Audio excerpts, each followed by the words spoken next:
A new beginning. Noah's Ark from Genesis. Time passed, and many people filled the earth. Everyone everywhere had forgotten about God and were only doing bad things at that time. God's heart was filled with pain when he saw what had happened to the world he loved. Everywhere was disease and death and destruction, all the things God hates the most. Now, Noah was God's friend, which was odd in those days because no one else was. Noah listened to God. He talked to God. He just loved being with God like you do with your best friends. Noah, God said, things have gone wrong. People have filled my world with hate instead of love. They are destroying themselves and each other and my world. I must stop them. First, we'll build an ark. Do you know how to build an ark? Neither did Noah. Luckily, God knew, and he would show him.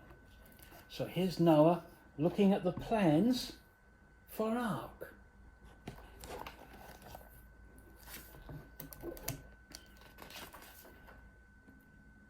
A storm is coming, God told Noah, but I will rescue you, I promise. I'll send the animals to you, ones that creep and crawl and slither and slime and gallop and hop and bound and climb.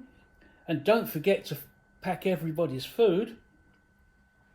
The storm was going to wash away all the hate and the sadness and everything that had gone wrong and make the world clean again. God had thought up a way to keep Noah safe, but Noah would have to trust God and do exactly what God told him. So Noah built an ark, which is short for a very large boat.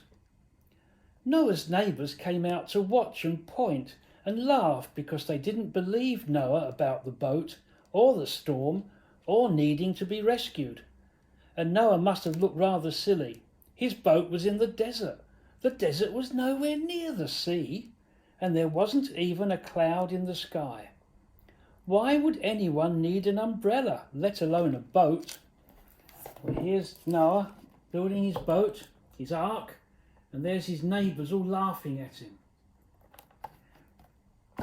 It was cruel of them to laugh, wasn't it?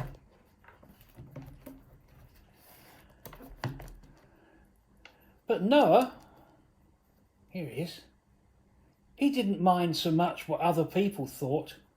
He minded what God thought. So he just did what God told him to do. And when the ark was ready, here's the ark. God said, all aboard, and Noah's family and all the animals climbed inside. So what we got here? We got elephants. Oh, we can put him in the ark, can't we? And we've got a lion.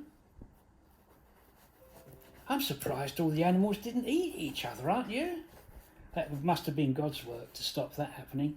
Oh, and look at this. Look at that. It's a leopard. Oh. Now, you know it's a leopard because he can't change his spots. And here's a tiger. Oh, my goodness me. And here's a monkey. And here's a zebra. Well, that's a lot of animals, isn't it? But there were lots more than that. There were all the fishes and the birds and the bees and the tortoises and the pigs and the cats and the dogs. And there were even camels. See, they wanted to climb aboard as well, you see. And Noah and his family, they were safely on board as well. So God shut the door of the ark. And it started raining.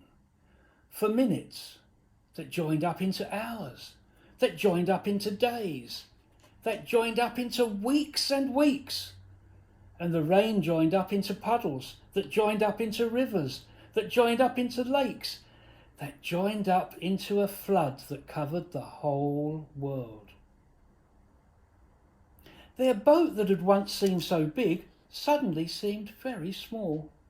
But in the middle of the huge storm, in the crashing waves, in all the thunder and lightning, through it all, God was with them. And God kept them safe for 40 long days and 40 long nights. Finally the rain stopped, the sun came out, and Noah threw open all the windows. "Hooray!" everyone shouted. Noah sent out his dove to explore, and it wasn't long before she brought back a fresh olive leaf. Everyone knew exactly what that meant. She had found a tree and land, and the water was going down.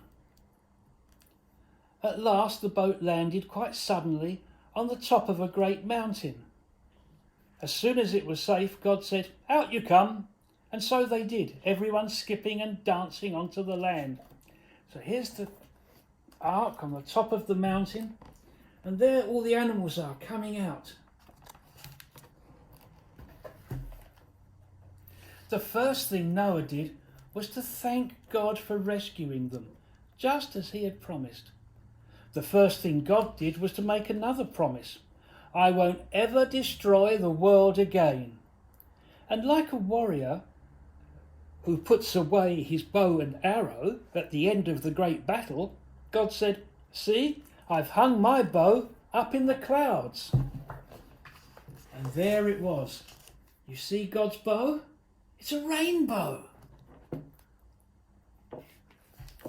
Just where the storm meets the sun was a beautiful bow made of light. It was a new beginning in God's world. It wasn't long before everything went wrong again, but God wasn't surprised.